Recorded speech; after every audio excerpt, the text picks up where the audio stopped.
Hi everybody, LaHostess here for part 2 of her tip of the week. I am making refrigerator pickles. And let me tell you, I have to be honest, I am really afraid to make any kind of canned goods for fear of botulism. I do have a canner, but it's one of the new Instapot Max canners in which I'm reading some educational information on how it may not be too safe.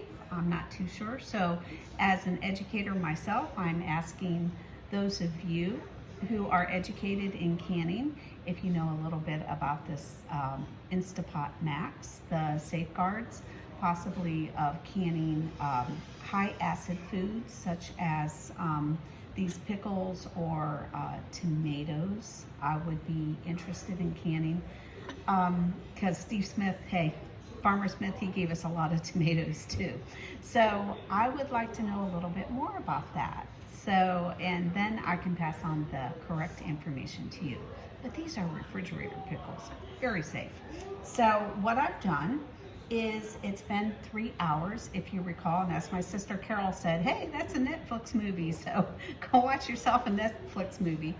And once you finish with that, then you're going to drain the pickles, and these are the bread and butter ones. I've already drained the sweet hot pickles, and I'm putting them in my colander that has the salad spinner. And look at all that juice, okay? So I'm gonna take that out, and you don't wanna rinse these pickles, all right? You do want some of that salt flavor. And I'm just gonna very gingerly do the salad spinner and get the excess fluid out of there. I'm gonna take a clean paper towel and dab them a little bit. Get some more of that moisture out of there. You want the flavor of brine that you just made. Okay, the brine that I made is, as I said before, I use apple cider vinegar, about 3 cups, and a cup of water. And then your spices, and I did use all the spices that I stated. You know, I used the mustard seed and the celery seed and the cloves, and I used a little bit of the pickling spices, even though our natural spices that I put in there already have those. I just wanted a little bit of punch, and I added some garlic. So let me go get that. Come on over here with me to my stove. All right, and there they took down, whoops. Didn't mean to turn the stove back on. And now I have it to ladle in. Back over here, whoops. I need a new kitchen. I kind of knew everything else. I need a new kitchen. So I'm just gonna stir that one more time.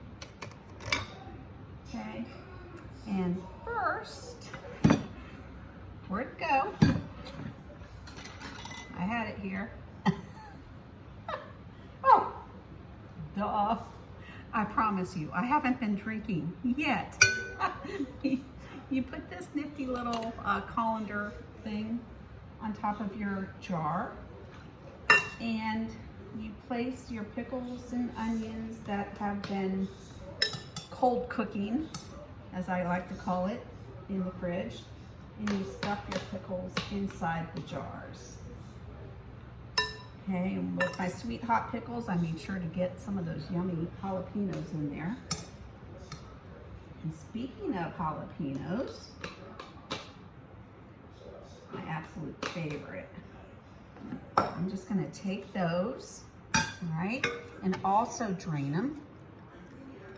Okay, so even though they haven't been in any salt, regardless of what you saw earlier, that salt dump on top, I had to drain them.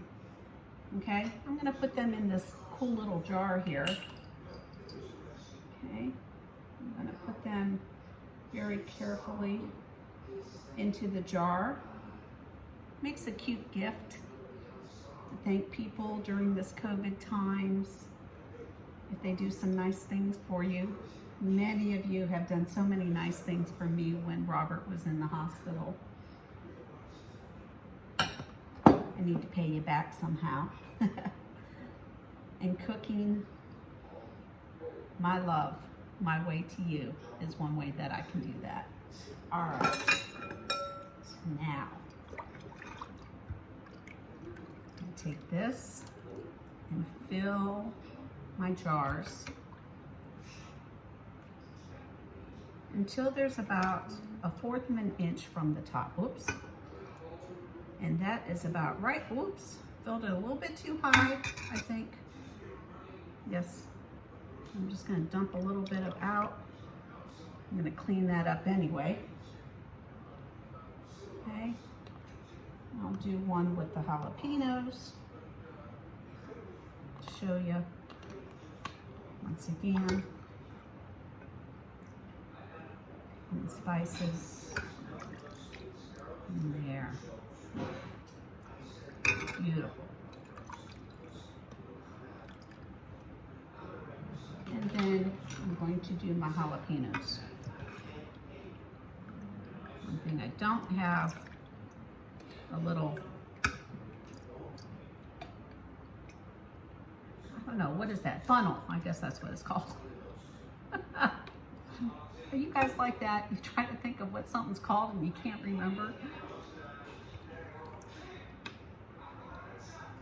All right, and these, you let these sit for a couple of days, even a week. Oh my gosh, they are the bomb. They are so good, so delicious. Isn't that cute? All right, and with my pickles, I'm gonna clean the edge of the jar, making sure all the pickles are in there. One thing they said in canning is to make sure all the air bubbles are out. I'm not so sure that's real important in refrigerator pickles. So do that. You do want to make sure that you have a brand new lid each time. Put the lid on. And then since we're not pressurizing these, I'm just going to screw this on and make sure that the jar is dry. And then through my favorite friend, Amazon, I got these cute little labels, and I put on a label, and there you have it. And there's your bread and butter pickles. So from my home to yours, make your home a lovely, awesome home with LaHostess. Bye everybody.